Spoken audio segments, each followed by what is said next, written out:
Assalamualaikum warahmatullahi wabarakatuh. Bismillah, alhamdulillah, wassalatu wassalamu ala rasulillah wa ala sahbihi wa ala amma ba'd.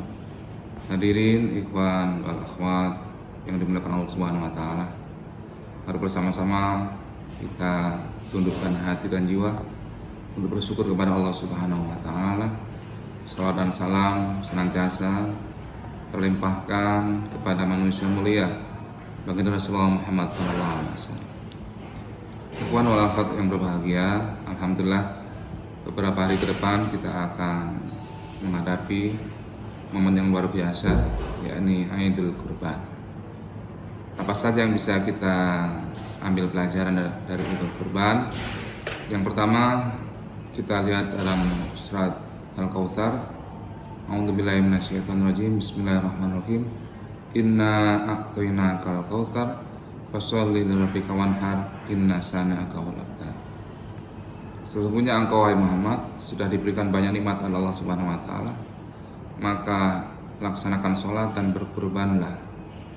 Itu diantara terjemahan dalam surat Al-Kautsar yang kita ambil pelajaran bahwa yang pertama, begitu banyak nikmat Allah, karunia Allah, anugerah Allah yang sudah diberikan kepada kita semua, khususnya nikmat iman, Islam dan juga sehat walafiat, sehingga kita bisa tetap menjadi hamba Allah yang taat kepadanya. Kalau kita hitung nikmat Allah, pasti tidak akan mampu kita menghitung-hitung nikmat Allah Subhanahu wa taala. Maka bagaimana cara bersyukur kita karena banyak nikmat? Apa perintah Allah? Fasholli lirabbika wanhar. Maka laksanakan sholat dan berkurbanlah. Baik, pertama tentang sholat. Sholat adalah ibadah yang luar biasa, yang mulia, yang nanti di akhirat kelak apapun amaliyah kita yang dilihat pertama adalah sholat kita.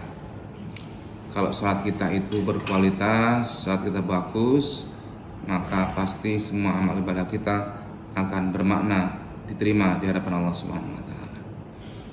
Tinggal bagaimana kita bermujahadah, berjuang untuk bisa istiqomah taat kepada Allah Subhanahu wa taala, menjalankan sholat dengan ikhlas, dengan hudurul qalbi ma Allah. Karena hakikat sholat dalam surat Thaha ayat 14, innani anallah la ilaha illa ana fa'budni wa aqimis sholata li dzikri. Innani, sesungguhnya aku, kata Allah, anallah, saya adalah Allah, la ilaha illa ana, tidak ada Tuhan kecuali saya, kata Allah. Fa'budni, maka sembahlah aku, wa aqimis sholata li dzikri, dan dirikan sholat untuk zikir, ingat kepadaku.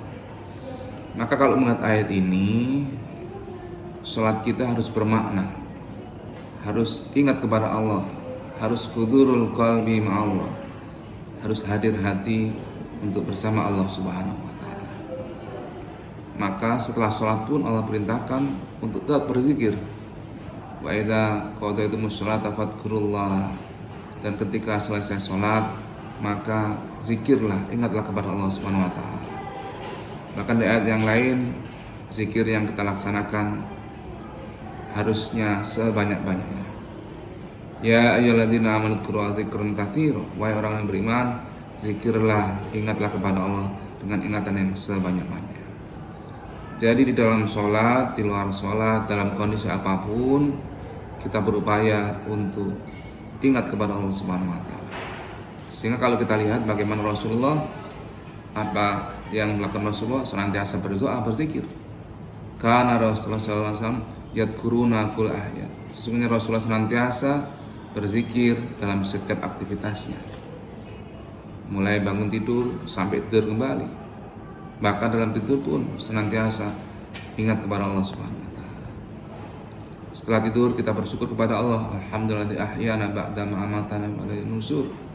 Ya Allah, terima kasih ya Allah, Engkau telah bangunkan aku kembali setelah kematian.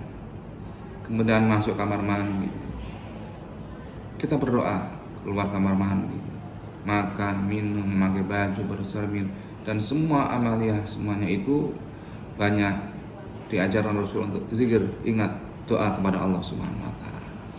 Maka hakikat inti dari zikir itu, kita menjadi makhluk yang fakir, yang tidak punya kekuatan apa-apa.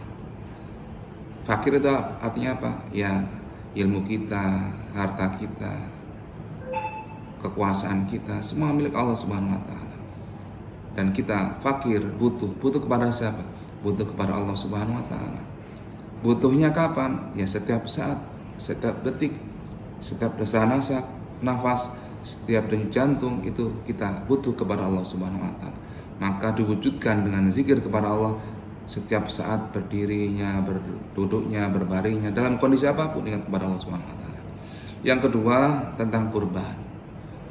Bukti kita bersyukur kepada Allah Subhanahu wa taala, kita laksanakan kurban sesuai dengan kemampuan kita masing-masing. Boleh korban kambing, sapi, onta, atau yang lainnya. Boleh lebih dari satu. Itu bentuk sebagai rasa syukur kita kepada Allah Subhanahu wa taala atas semua nikmat yang Allah berikan kepada kita. Mudah-mudahan Allah jadikan kita sampai akhir hayat kita menjadi hamba yang pada bersyukur kepada Allah Subhanahu wa taala. Allahumma a'inna ala zikrika wa syukrika wa husni ibadati. Ya Allah, tolonglah kami untuk senantiasa bisa zikir kepada Engkau, bisa menjadi hamba yang pandai bersyukur, dan senantiasa menyempurnakan amal ibadah kami, ya Allah. Aku luka lihat apa astaghfiru innahu ghafurur rahim. Mohon maaf. Assalamualaikum warahmatullahi wabarakatuh.